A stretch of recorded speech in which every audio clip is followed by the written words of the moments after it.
శ్రీ మాఘ పురాణము 30వ అధ్యాయము మార్కండేయుని కథ.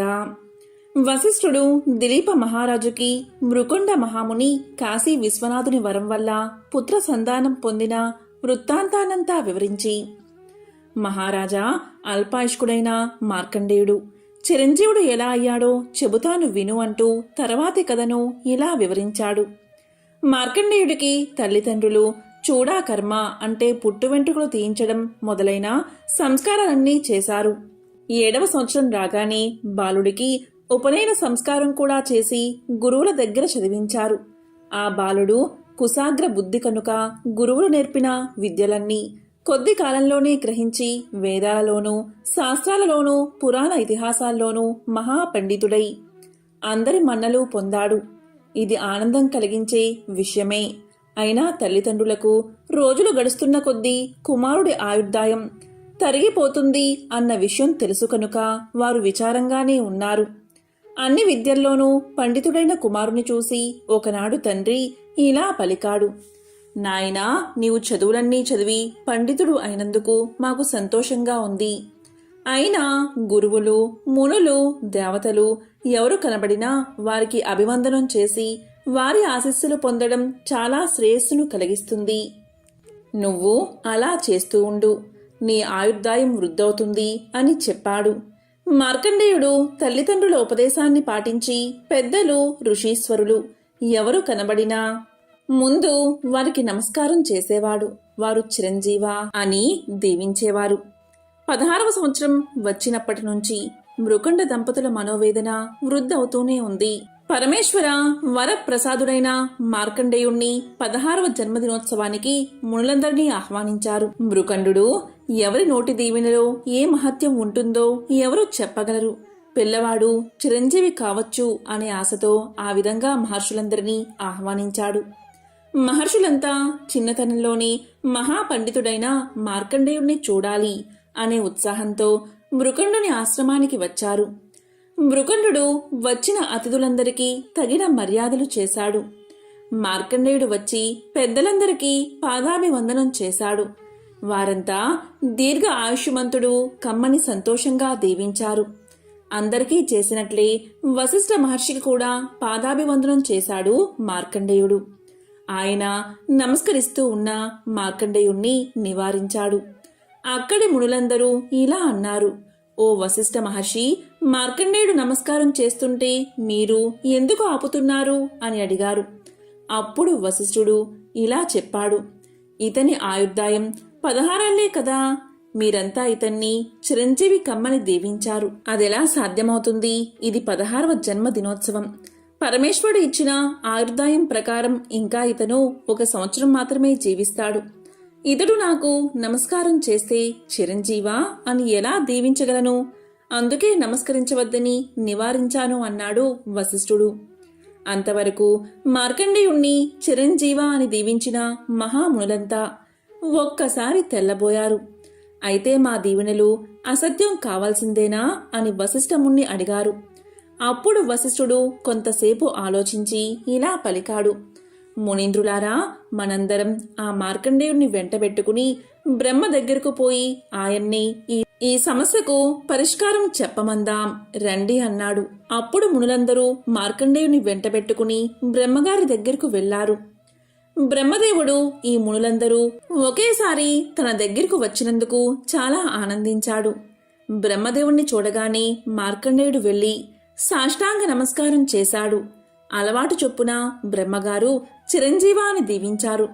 అప్పుడు వశిష్ఠాది మునులంతా బ్రహ్మగారికి నమస్కారం చేశారు.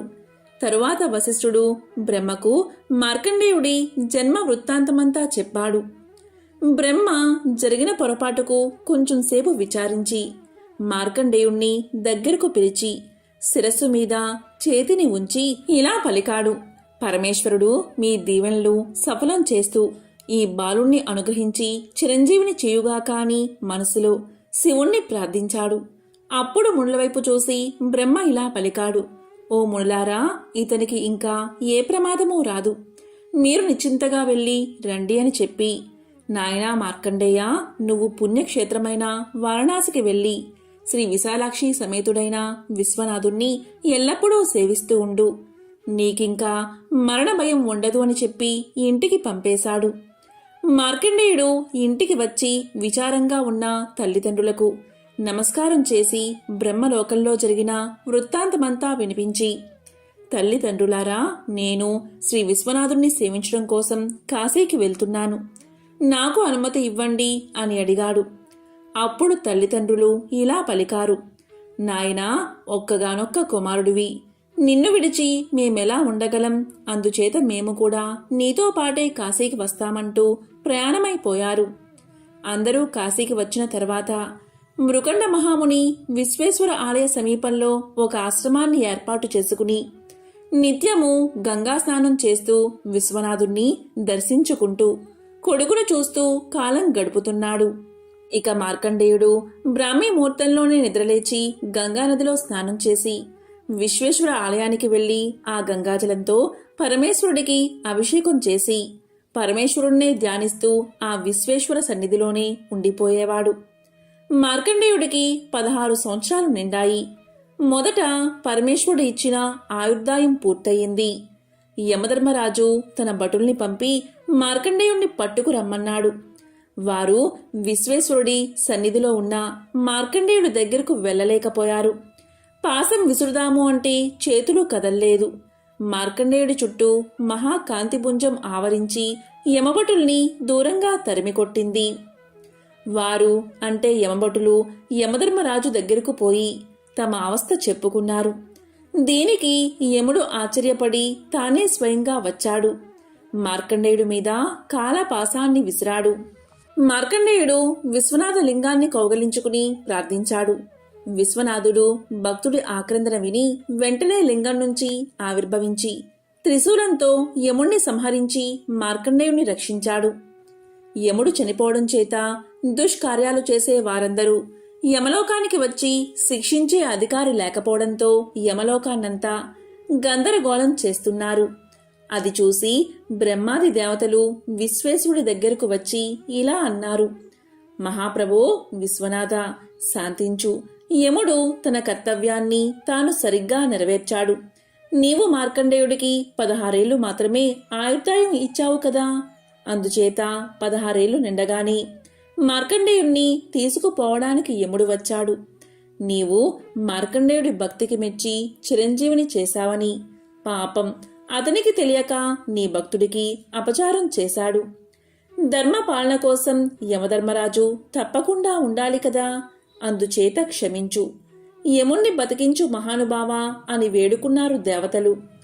అప్పుడు విశ్వేశ్వరుడు యముణ్ణి బతికించి ఇలా పలికాడు, యమధర్మరాజా, నీ విధిని నువ్వు నిర్వర్తించుకో, కానీ నా భక్తుల జోలికి మాత్రం అస్సలు రాకు అని శాసించాడు. మృకుండు మహర్షి విశ్వనాథుని దయవల్ల చిరంజీవి అయినందుకు చాలా సంతోషించి తాము చేసిన మాఘమాస వ్రతమహిమ వల్ల తమ కొడుకు తమకు దక్కాడని ఆనంద పరవశులు అయ్యారు. శ్రీ మాఘ పురాణము 30వ అధ్యాయము సంపూర్ణం.